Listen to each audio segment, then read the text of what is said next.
ಇಂದು ಕನ್ನಡ ಸೇನೆ ಕರ್ನಾಟಕ ಮಂಡ್ಯ ಜಿಲ್ಲಾ ಘಟಕದ ವತಿಯಿಂದ ಮಾನ್ಯ ಜಿಲ್ಲಾಧಿಕಾರಿಗಳು ಮತ್ತು ಪ್ರವಾಸೋದ್ಯಮ ಇಲಾಖೆಯ ಅಭಿವೃದ್ಧಿ ಸಮಿತಿಯ ಅಧ್ಯಕ್ಷರೂ ಆಗಿರುವಂಥ ಕುಮಾರ್ ಸರ್ ಅವ್ರನ್ನ ಭೇಟಿ ಮಾಡಿದ್ದೀವಿ.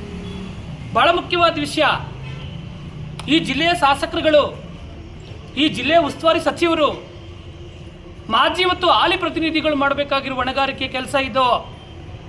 ಪ್ರವಾಸೋದ್ಯಮ ಇಲಾಖೆಯಿಂದ ಟ್ಯಾಕ್ಸಿ ಯೋಜನೆಯಲ್ಲಿ ಏನು ನಿರುದ್ಯೋಗ ಯುವಕರಿಗೆ ಉದ್ಯೋಗ ಕಲ್ಪಿಸುವ ನಿಟ್ಟಿನಲ್ಲಿ ಅಲ್ಪಸಂಖ್ಯಾತ, ಪರಿಶಿಷ್ಟ ಪಂಗಡ, ಹಲವಾರು ಉಪಜಾತಿಗಳ ಜನರನ್ನು ಅಭಿವೃದ್ಧಿ ಮಾಡುವ ನಿಟ್ಟಿನಲ್ಲಿ ಪ್ರಾರಂಭಿಸಿರುವಂಥ ಪ್ರವಾಸೋದ್ಯಮ ಇಲಾಖೆಯ ಏನು ಟ್ಯಾಕ್ಸಿ ಯೋಜನೆಯ ಲೋನು 45 ಜನ ಆಯ್ಕೆಯಾಗಿದ್ದಾರೆ.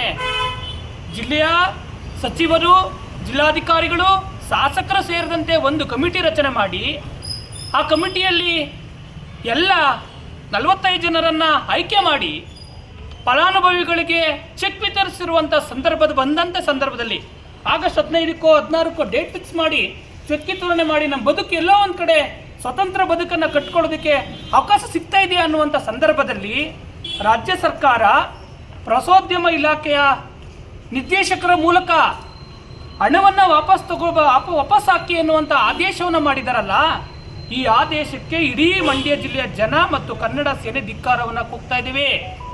ಯಾವುದೇ ಕಾರಣಕ್ಕೂ ಪ್ರವಾಸೋದ್ಯಮ ಇಲಾಖೆಯಿಂದ ಬಂದಿರುವಂಥ ಚೆಕ್ ವಿತರಣೆ ಮಾಡಬೇಕು. ಉದ್ಯೋಗ ಇಲ್ಲದವರಿಗೆ, ನಿರುದ್ಯೋಗ ಇರುವಂಥ ವ್ಯಕ್ತಿಗಳಿಗೆ ಉದ್ಯೋಗ ಕಲ್ಪಿಸುವ ವಿಶೇಷ ಯೋಜನೆ ಇದು. ಆ 45 ಜನರಿಗೆ ಚೆಕ್ ವಿತರಣೆ ಮಾಡಲೇಬೇಕನ್ನೋ ಆಗ್ರಹವನ್ನು ಮಾಡ್ತಾ ಇದ್ದೀವಿ. ರಾಜ್ಯ ಸರ್ಕಾರ ಅವ್ರು ಬಿಟ್ಟಿ ಯೋಜನೆಗಳು ಮತ್ತೊಂದು ಮಗದಕ್ಕೆ ಬೇರೆ ಹಣವನ್ನು ಬಳಕೆ ಮಾಡಬೇಕು. ದೀನ ದಲಿತರು, ಪರಿಶಿಷ್ಟ ಪಂಗಡ, ಅಲ್ಪಸಂಖ್ಯಾತರು, ಉಪಜಾತಿಗಳು, ಬಡವ್ರ ಮಕ್ಕಳ ದುಡ್ಡನ್ನು ಯಾಕೆ ಸ್ವಾಮಿ ನೀವು ಹಿಂದಕ್ಕೆ ವಾಪಸ್ ಹಾಕ್ಸ್ತೀರಿ?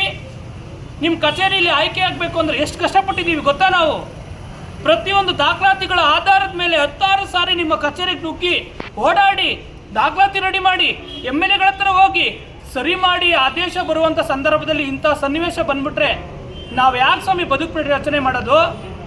ಈ ಬದುಕು ಕಟ್ಟಿಕೊಳ್ತಿರೋಂಥ 45 ಜನರ ಬದುಕನ್ನು ಹಸನ ಮಾಡಬೇಕು. ಒಂದು ವೇಳೆ ಚೆಕ್ ಏನಾದರೂ ವಾಪಸ್ ಹೋಗುವಂಥದ್ದು, ಹಣ ಏನಾದರೂ ವಾಪಸ್ ಹೋಗುವಂಥ ಘಟನೆ ನಡೆದರೆ ಕನ್ನಡ ಸೇನೆ ಕರ್ನಾಟಕ 45 ಜನರೊಂದಿಗೆ ಸೇರಿ ಉಗ್ರ ಹೋರಾಟ ಮಾಡುವ ಎಚ್ಚರಿಕೆಯನ್ನು ಈ ದಿನ ನಾವು ಜಿಲ್ಲಾಧಿಕಾರಿಗಳಿಗೆ ಮನವಿ ಮೂಲಕ ಸರ್ಕಾರಕ್ಕೂ ಎಚ್ಚರಿಸಿದ್ದೇವೆ, ಜಿಲ್ಲಾಡಳಿತಕ್ಕೂ ಎಚ್ಚರಿಸಿದ್ದೇವೆ. ಯಾವುದೇ ಕಾರಣಕ್ಕೂ ನಿರ್ದೇಶನ ಮಾಡಿರುವಂಥ ಏನು ಪ್ರವಾಸೋದ್ಯಮ ಇಲಾಖೆ ನಿರ್ದೇಶಕರು ಕ್ಷಮೆ ಕೇಳಬೇಕು ಮತ್ತು ಆದೇಶವನ್ನು ರದ್ದು ಮಾಡಬೇಕು ಅನ್ನೋ ಆಗ್ರಹವನ್ನು ಈ ಸಂದರ್ಭದ ಮೂಲಕ ಆಗ್ರಹ ಮಾಡ್ತಾ ಇದ್ದೀವಿ.